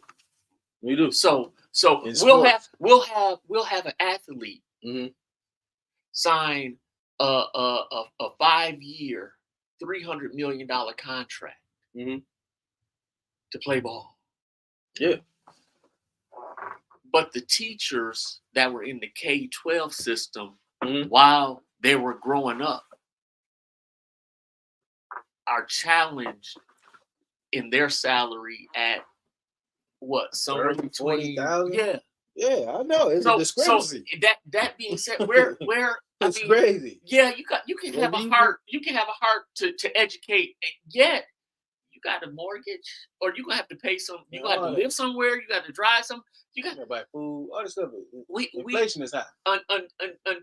We also need to look at the shift of how we prioritize our dollars as a community. How we use even our own budgets. Listen. My wife and I had to have a conversation in our house. It's just the two of us, me and her. Our children grown. Me and her. She worked out of the house 8 hours a day, and my schedule now affords me the opportunity at times to work from home. Okay. I'm not at home much in the evening. We don't watch a lot of TV, but when we get our time for the dummy box. When we get our Xfinity bill, it's $250. And we ain't watching nothing. $250 for cable. Just cut it off, get a Fire Stick. Wi-Fi and our security system. We had to take a look at how are we prioritizing and using our dollars. Entertainment at $80 a month to have these channels we're not watching. Come on, man. Okay, Xfinity, I need you to cut that. Yeah. Matter of fact, just take the whole. Come get the box. I had to take the box back and they'll charge you for that reason. You end up with a collection. That's what I'm saying. You end up with a collection. Hurry up, too. But what I'm saying is the priority that keep the Wi-Fi that we place on entertainment. Yeah. Where some of those funds need to be diverted to those services that really are essential in life, but we take for granted. Yeah. We don't too much care for law enforcement until it's us who got violated. Yeah. But then like you said, we have to go ahead and prioritize. We have to prioritize. We have to look at, okay, how we spending this budget. We should look at it. Okay, well, we got X amount of dollars coming in annually. Annually. Okay, what is our top priority? Is it attract students back into the district? Is it paying phenomenal teachers a livable wage? Yeah. Right? Mhm. Salary? Is it investing into infrastructure? Right? And Do we want to look like how them other schools in the outer county look like mini colleges? Right. Do we want to have Right. our students come in and feeling really good about the schools that they attend? Right? Right. Those things should be a conversation. Then all right, now we can kind of allocate the dollars towards, okay, we're gonna invest into the property, we're gonna invest into enrollment drives, we're gonna take rolling out the plan to the community so we get some buy-in from parents, right? We want to make sure the school board meetings is full of folks, right? But we also do realize that, part of that might be hampered by us giving away tax dollars to attract business. So it's a tool, right? Again, when we do these different tax breaks, it plays a part in us being able to provide funding for our schools. So then that way you had a conversation with council and school board in the city of Flint, and listen, we need to have a task force to get this straightened out, right? Right now we lose on the educational front. Students are leaving us every year, right? We down to probably about 2,000 students throughout the district, right? It's ridiculous. Yeah. But then y'all giving away these taxi babies that's tearing up the neighborhood and ain't bringing no money into the city. Right? We have to look at or at least ask the question and help to start to have the conversation about, okay, so how do we fill the gap that's created here? Yeah. Okay, we're creating the gap here. How are we going to fill it from someplace else? Yeah. No, I think that's real power building. That's real dialogue. That's real conversation. Like, because each sector kind of cross, right? Yeah, you explained it with the schools and city business. It all play a part. Mm-hmm. We all are part of this community. Mm-hmm. So we have to be strategic how we are looking at the next short term 5 years, the next 20 years, and next 50 years. Right? And that's something that we have to create a community plan. So I've always talked about, man, we need to have a community plan. We need to be talking about all this stuff should be in there, how we moving forward on multiple different levels, right? So that's a dialogue question that can be had across those different sectors, from those representatives. I think that is something that we definitely need to tap in. I got another question for you, but this is from Brother Reggie Field. What's going on, Brother Reggie? Dr. Flynn is out there, man. He used to actually live in the Ninth Ward. Okay. Yeah. So he has a lot of friends and family over there. Okay. Right? He asks, why is Mr. Jarrett running? What are his priorities for the ward? Several of my former neighbors and residents are in or reside in the Ninth Ward. So again, the reason I'm running now, he might have came on. Yeah, that's fine. I am answering the call to service. I have a heart to help and to want to be a help to this community. Mm-hmm. I acknowledge that there has been a lot of gifting that I have, and for me not to use it would be a waste. You say this is Dr. Flynn. Dr. Flynn. Mm-hmm. Okay, so with him, I can say to whom much is given, I acknowledge much is required. Right. So I and that I have Dr. Flynn.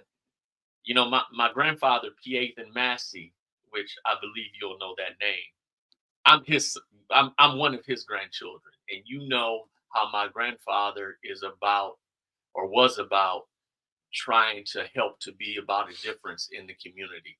So I've inherited some of that from the Massey side, as well as from the Jarrett side, as I am, as my uncle say, I would be Effie's great grandbaby boy. So right. Just really doing what was answering the call to my gifting is the reason why. And my priorities are priorities that I am looking to establish with the help of those that I will be representing. So I'm very much interested in what the concerns of those constituents are. Because as I shared earlier, and even as I've been having conversation, the example of blight.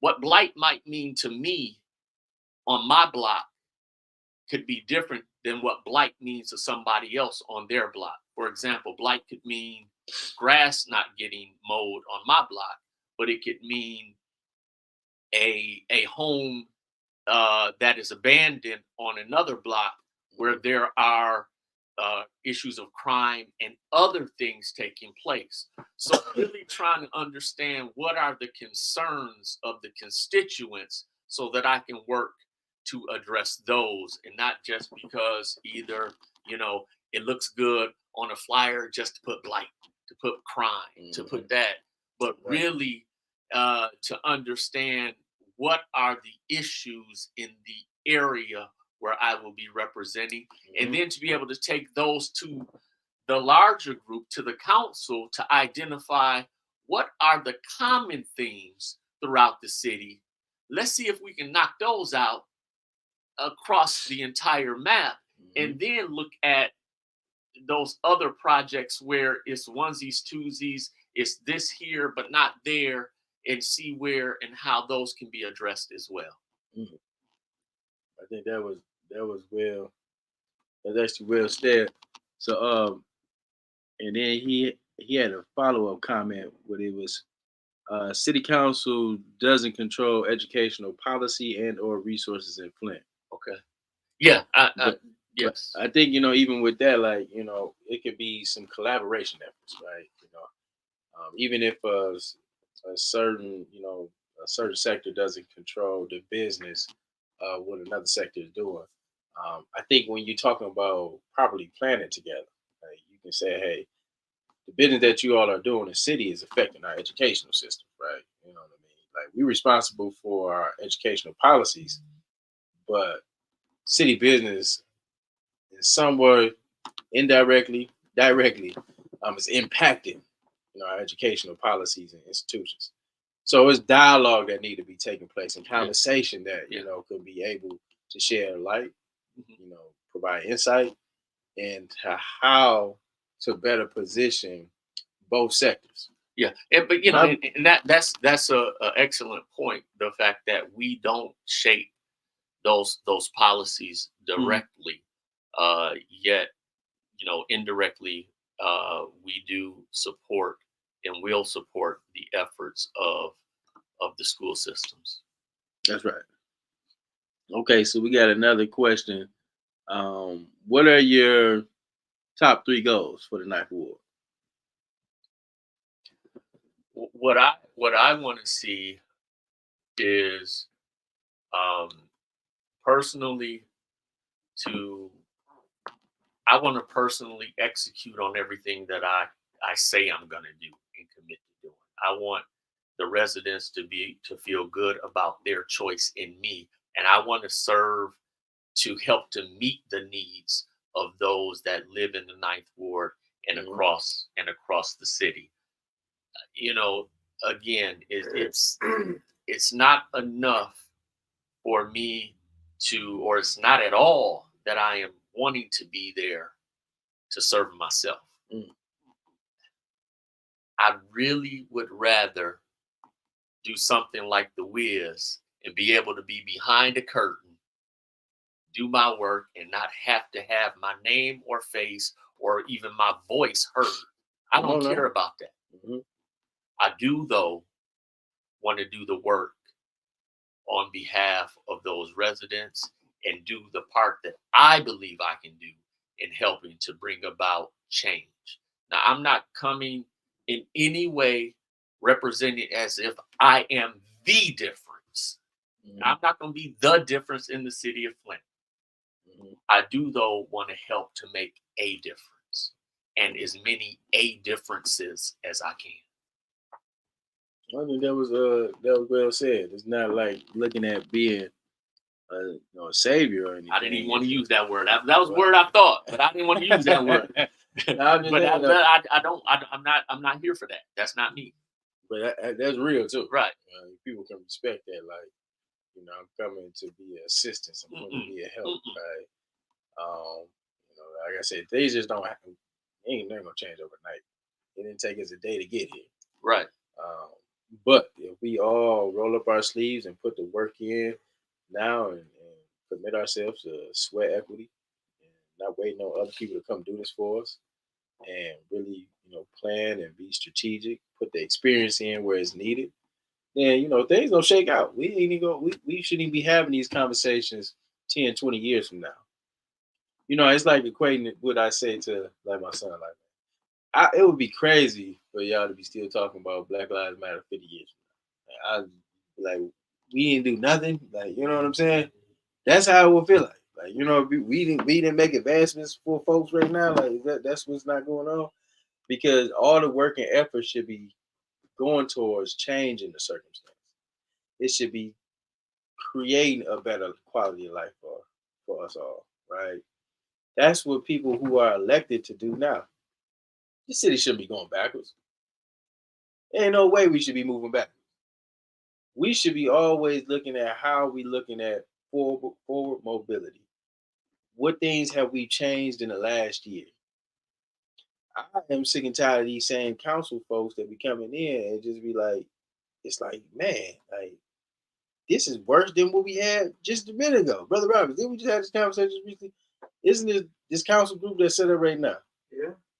This was worse than what we had Kate Fields and all them in there.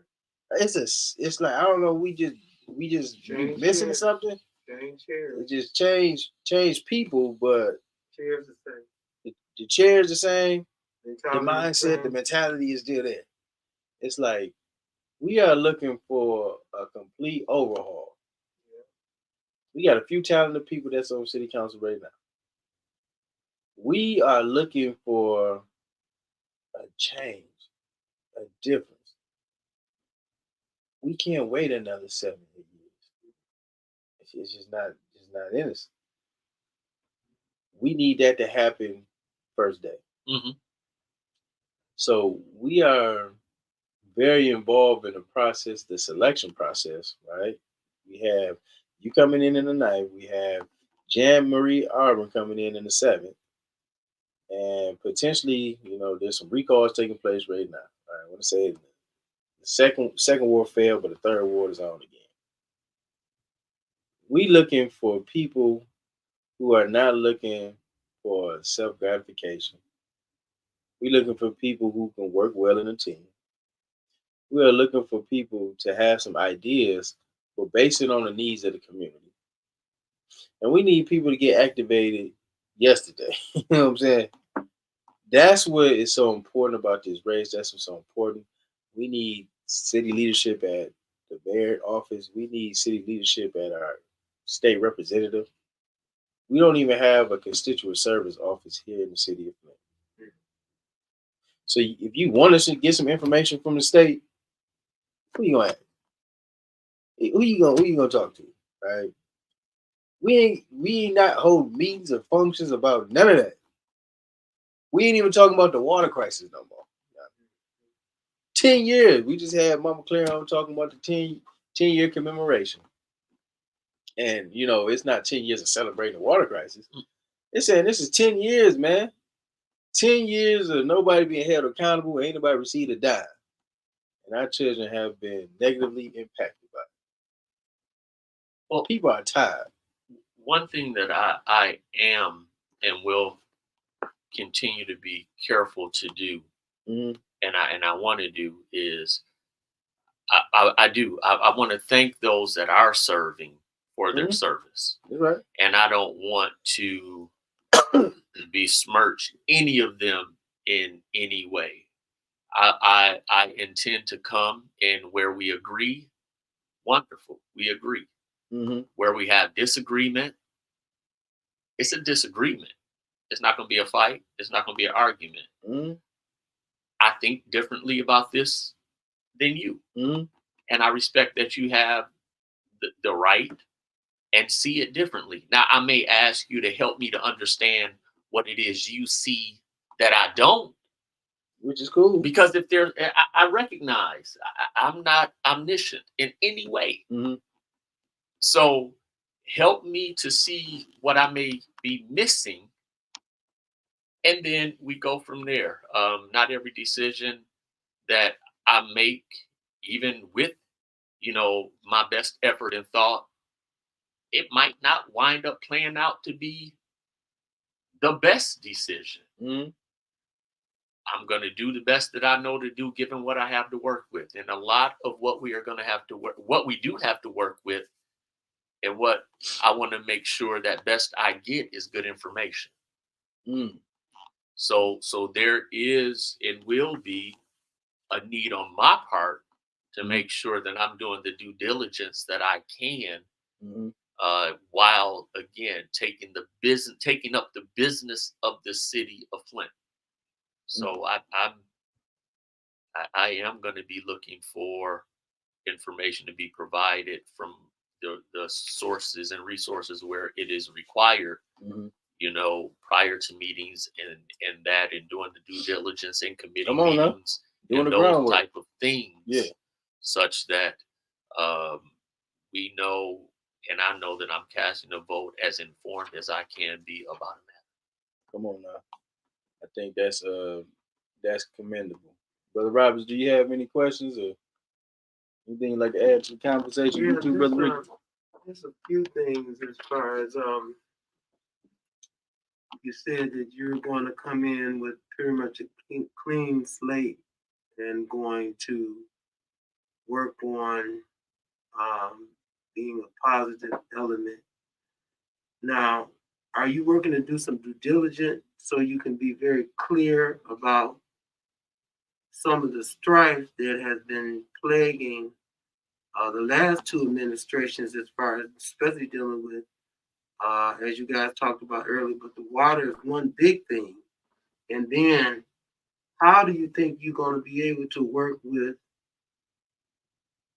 maybe unifying or bringing in a brush of fresh air that you can work across some personalities to maybe help get the residents' needs met? Because that's what we are facing.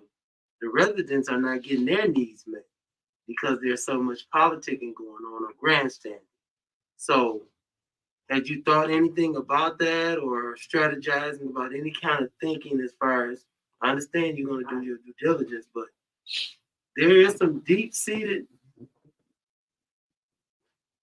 pathologies that's taking place in our city. And for us to move forward, how are you going to try to work to engage that?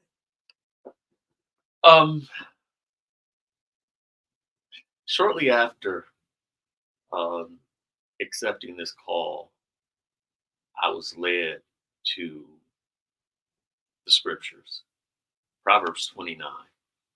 I feel like the whole 29th chapter of Proverbs speaks to how we should be acting and reacting when we're in public service. And there's a verse there that says, "A fool uttereth his whole mind. A wise man keeps it until afterwards." So my approach when things are getting contentious, when things are starting to get personal, and even when things might be hurled at me that might be personal, I cannot respond in the same way. And that's what at times it feels like we're seeing is, somebody said something 2 resolutions ago, and I gotta have a retort because I'd already spoken. So I don't have another round. But somebody threw a last jab because they were the last speaker, so they threw a jab. And now 2 resolutions later, I still ain't forgotten. I gotta come back and I gotta say something for the rest of the night. That's not. I can't buy into that. And then what I'm trusting is I will be just what you alluded to, and do the best to keep the perfume on that fresh air that I'm bringing. I don't want to soil that freshness. So I'm gonna do best I can to maintain that freshness in the air. Okay. Yeah. So that's how I'm gonna look to approach it. For me, as much as I can keep it just that simple, Jonathan. Just don't overcomplicate. Don't buy in. You know, keep as they say, the main thing. The main thing is you're here to do the work of those that sent you. Come on now. Okay. Yeah. Because that's clearly what's it's going to take. Now, in your background as banking, you have worked with, I imagine you have experience working with diverse or a group of people to work on a goal. Right. Now, some of your studying probably would afford you. Are you going to be thinking about how to move the council, as you said, that sweet fragrance, where we don't have to be down there for 14,000 hours? Yeah, now, do you think that's that? ridiculous? Just ask the question. So even in banking, you guys, I don't know because I've never been in banking, but you guys may have worked on different projects, and then when you guys get to the shareholders or however you guys have it set up, that you guys got some things mapped out that the shareholders understand that we're going to move this to the next level, so the rubber can meet the road where the residents are receiving what they need to receive. So have you thought anything about what you experienced going down there, sitting down there? See, what I know about me is, I can be long-winded. Oh, okay. I can be, but I'm also understanding how better to be concise and to the point. Again, some things I don't need to speak to, especially just to hear. Well, I ain't gonna say to hear myself speak. I wanted to say just to hear myself speak. When I have a question that I believe that I need answered, or if there is something that I think I see that I believe would add value to the conversation, then I'll speak. But otherwise, to take a round just because I have a round available to me, if I don't have anything to add or offer, the Ninth Ward council person doesn't have to speak just to be on the record. Okay. But I'm not gonna not speak when there's something that needs to be said that will add value. That will add value. And I think that's what we're plagued with. So you can be clear. I think many, Mr. Mays, with his political science degree, and then passing the bar the first time, no disparagement, but there's factual understanding to having a real understanding with policy and procedures. And I think we are in a depth of that qualification on the council right now, because I think some of the people are masking. That's why we get a lot of confusion, because they're masking what they don't know. They don't know the charter. So if you're not really familiar with the charter and how things are supposed to go for a municipality, then a lot of times you are influenced by whoever, I don't want to say influence you based on trying to get your project in your ward pushed through, but I think that's a lot of what's going on. Okay.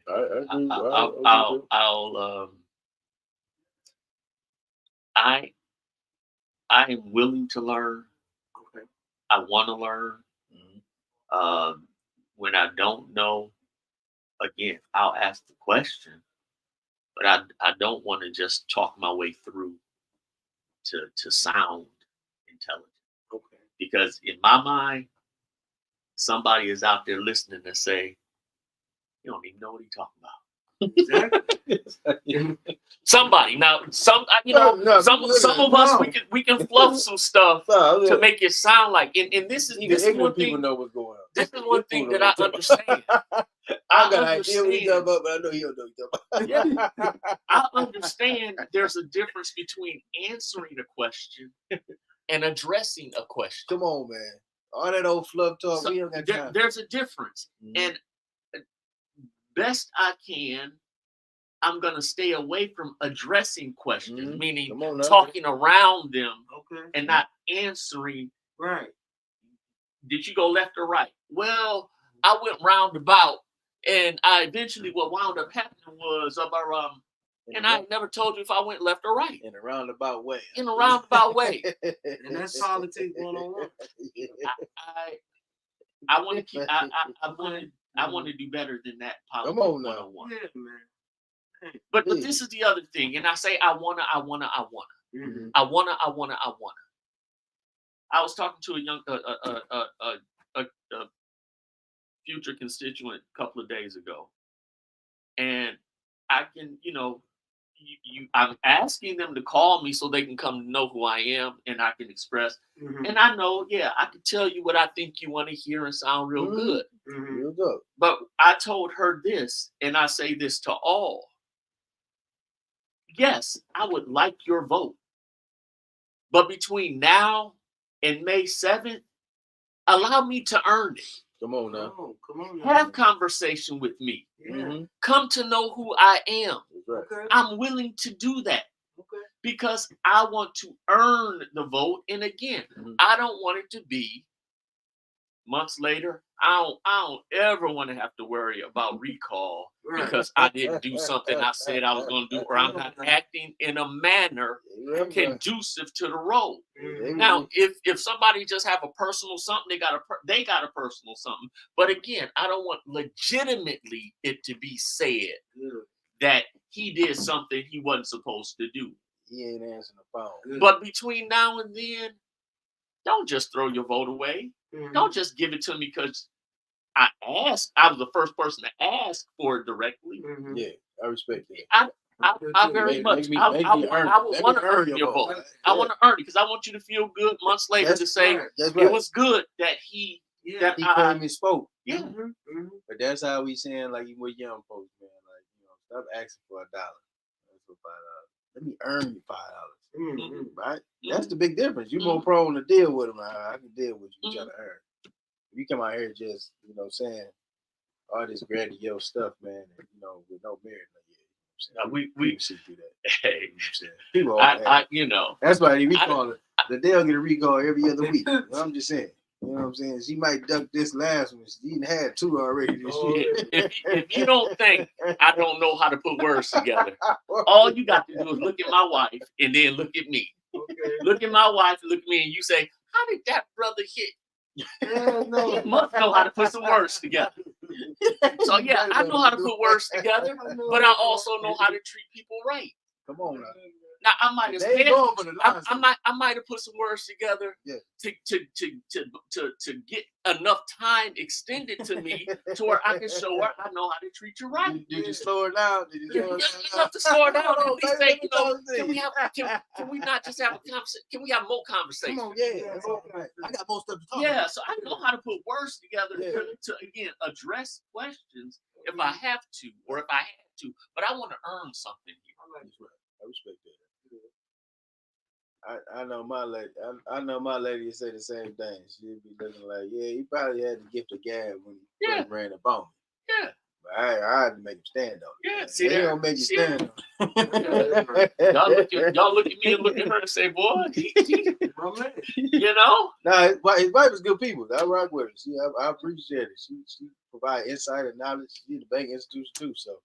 You know what I'm saying? So I know that you had to come with a good conversation. Don't be faking and shaking now. I think that's the thing, though. I'm hoping people realize, like, this is what we're trying to get down to. People are really looking for some real, not saying real justice, but some real impact, right? Some things some small wins that we can say that, yes, we are moving in the right direction. And so that's gonna be depending on who we have in office. So the brother provided his number. What next do you have coming up? That people can get involved in. Are you going out knocking on doors? Are you having a Black War convening? We're going to be starting our door knocking. We're in the process now of sort of mapping out. And again, when I was talking about being strategic in our efforts, again, make yourself known by your vote. That's right. When we go to knock doors at this point, I'm not knocking 8,000 doors. Even though you registered, I'm not knocking. I don't have the time or the resources to knock a door where all you did was had a vote, but you didn't use it. Again, I want to earn your vote. So if you want to call me now and say, hey, I haven't been consistent in voting, whatever, but that's strong approach. It's now time that I activate my engagement. You the one. You know what? I think that's how people gonna be coming. Yeah, they're gonna be coming like that. We got a lot. You got a lot of young people here actually, talking about community centers and education and connecting with you. What doors you knocking goals. That's good that folks is having those conversations. A lot of times, folks be disengaged. They care less about this stuff. But I think it's really hitting home. So people may come into you and say, hey, I never was a part of the process before, but I'm looking to get in. 810-230-4426. Now, there ain't no excuses now. If the brother is giving out his information, make sure you connect with him, call him, talk to him on a sidebar conversation. Set up a meeting with residents in the area, right? So you guys can get a good understanding of what to expect. Because I know right now you can't be too much happy what's going on right now. I'm not even happy what's going on in my world, right? So the thing is this, right? If I'm unhappy with the circumstances, do something about it. Don't sit up there and cry on the back end. Brother got to run right now, so you got to get in contact with him right now, most importantly. So if you're able to get in sit down, a conversation, some coffee, right? Again, pick the brain. Let me say this, because I want to be clear on this. I don't intend to switch up. That's right. So contacting me now is going to be no different than on May 8th. I'm going to respond May 8th through the remainder of this term. This is not just again, let me date you for a while until I get a commitment from you. That ain't it. That's right. I'm glad you said that. That's not it. I'm glad you said that. That's I don't want to. I'm not gonna be that empty or shallow. Come on now. That speaks volumes right there, Brother Roberts. I think, and I'm hoping that everybody who lives in that area, you take note, right? We definitely got some work to do, and it's gonna take everybody. The brother can't do it on his own. I don't want to. You don't want to. And I don't want to cast votes without input. I solicit input. Because at the end of the day, let's say something I voted for didn't turn out quite like I'd hoped it. And I made that call all by myself. Right. I got to carry that failure all by myself. I don't want that weight. I want to be able to say, okay, it didn't work out for us this time. We all had input. It wasn't just because I went and did. We all gonna take the loss. Yeah. It's a team loss, and we gonna have team wins. That's the best way to be about it. I like living my life where I fall asleep real quick. Because I don't have no, and I want to continue to fall asleep real quick and easy because I know I've done right by. Them counts me in like 10 hours. Well, yeah. I mean, 5 in the morning. But at the point again, I want to be able to rest because I don't have the weight of bad decisions that or being rogue. Right. Wearing you down. Yeah. You don't got no gray hairs. No, I got them. I done live. I'm getting them. And they starting to take over, and I'm fine with that. I'm Yeah, fine you know, with that. listen, But you know, Chuck, you know, you all in the good, man. It's some good. young people that's out here. You know what I'm saying? But the thing is though, man, I'm glad we had a open, honest conversation. I'm glad we were, Thank you for having me. you know, very direct, and you know, and the key things, the key takeaways that you want people to take from this conversation. I am available. I will be available. Mm-hmm. I want your input because I'm not gonna do it. I don't want to do it. I'm not doing it by myself for myself. Mm-hmm. I'm not in this for myself. Come on now. Mm-hmm. And we provided a number. He gave his contact, and the next steps he would be, you know, hitting some doors up. We're gonna be hitting doors, looking at who voted in the area. So if you didn't vote in the area, remember, be sure to check your voter registration card. Make sure it's only one precinct over there tonight. It's one. They merged them to one site. It's Freeman Elementary School. Really? Yeah. That's what's up. I know it's at least 3 precincts. That's all there now. You can either vote there or City Hall. You know what? We got to take him out to the Regencies. You know the Regencies in your area. Yeah, I don't have no. Yeah, about 500 people out there. Yeah, you win the Regencies, you won. We can go. I'm saying, you know what I mean? Yeah. Because if she won last election with 300 votes, it's 400 people in the Regency. And they all registered to vote. Yeah, they just ain't vote. Yeah, we can go. We can go. We should definitely set up. So we definitely gonna be tapping in with the Regencies and all that surrounding area over there, man. If you got some friends and family that live in the Ninth Ward, I suggest that you get them in contact with Mr. Jarrett. You can show them the broadcast, right? If they want to get some information inside of what he's talking. So, but making sure that he get connected. So we're gonna be running around with you. We're gonna be on tour, right? We're gonna make a big educational celebration out of it. Thank you. That's what we want to do. We want to be about true change. We want to be about progression.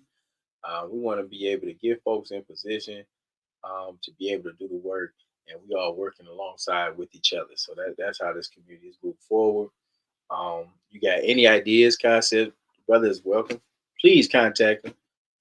We have to bring you back on the show too. Okay. Right? We do a follow up. Dialogue is good. And then we got the special election is May 7th. That's the only thing that'll be on the ballot in the Ninth Ward. So be sure to get that information. Tell a friend to tell a friend, right? And for some, it might be easier or just as easy to see about an absentee ballot. You want to say that? Yeah, for some, it might be that way. The ballot comes directly to your door. Fill it out and drop it back off. Might be coming. Yeah, actually, that is true. I take advantage of it too. I get them every election. So, no, you're right. Take advantage of absentee voting. And then, we want to do some voter education, right? I think that was the next thing that we need to do. Just making sure that folks understand the new voting laws, understand what's out there, understand what precinct that you're in now. Just kind of give all that informational value that'll help someone make a competent decision. So we're gonna be doing that too. We're gonna be calling you in to speak on that too. Okay. We're gonna be connecting on that. Okay. So we got some work to do, guys. Yeah. Right? I'm excited. What you got? Anything you want to drop in there, Rick? Nope. Excellent. Excellent. Thank you for working with you. Yeah. Thank you for having me. Yeah. All right. Reverend Flint said the right way. See, I'm saying, yeah, you're good when the young brothers. Yeah. Yeah, Reverend Flynn said, thank you for answering the question. He was satisfied with your answers. And, he used to live in that area over there before he moved out of town. Thank you. So he definitely, I suggest you connect with him because he got them neighbors in that block. Right. You know what I'm saying? Right. So, okay. So he's just trying to make it make sense, right? But yeah, and then any updates and announcements we got, Brother Robert? Other than today we foregone our general meeting for meeting today was tonight. Oh man. But we'll get back with that next week. Black Lives Matter general meeting was tonight at 7:30. I did do the agenda. I'm sorry. We want to make sure that we are making sure our community know about the fishing trip. Mm-hmm. We want to keep that forefront. Juneteenth, We want to make sure our community is engaged in the Juneteenth celebration from the 1st to the 19th. Mm-hmm. We want to make sure that's prevalent, and also always recruiting. We are trying to get people to join Black Lives Matter Flint.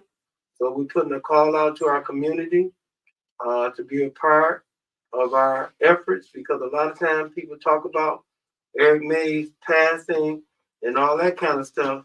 But what are we going to do about it? What if each one of us are going to do? Joe Madison say, what are you going to do about it?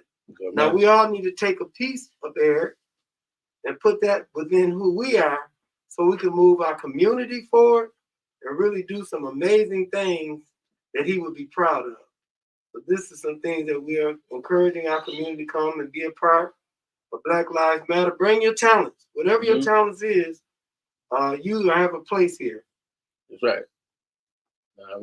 I appreciate you dropping that information. What's up, brother? Appreciate you dropping that information. Thank you, everybody who tuned in on the broadcast today. We appreciate your insight, input, just being a part of a moving, progressive community, right? We are doing some new things in 2024. We are taking it there. You know, this is just a stepping stone, right? This is a sneak peek of greatness that I seek out to be.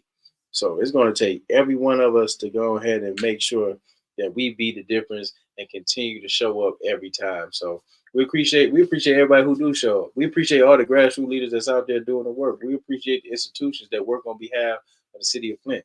We appreciate everybody who's doing things that we just did unsung. So we got to acknowledge the unsung. We appreciate people who don't get the accolades or acknowledgement for doing great work in this community.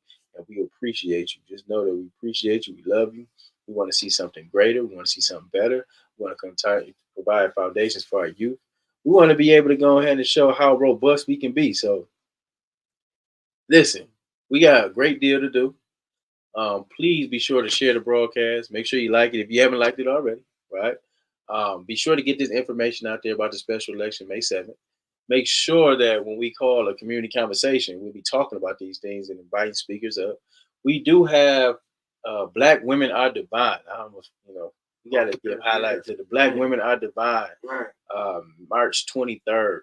That'll be at the Haskell-Breen Senior Center. 11 to 1.